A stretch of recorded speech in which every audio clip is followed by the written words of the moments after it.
Recording by माँ Janaki recording studio.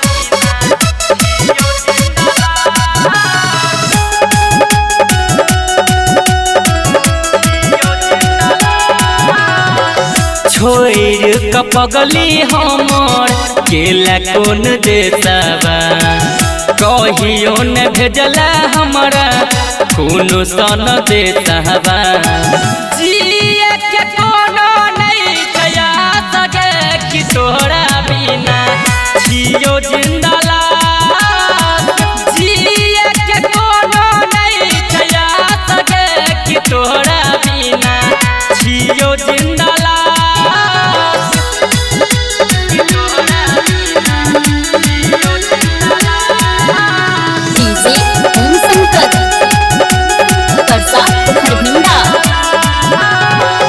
केकरा से पूछिए पता कियो नहीं बताबैया कइल मीठा बात जियते मुआ बैया आए है केकरा से पूछिए पता कियो नहीं बताबैया कइल मीठा बात जियते मुआ बैया तोहरा बिना छियो जिंदला जिए के कोनो नहीं खया सके कि तोहरा बिना छियो जिंदला।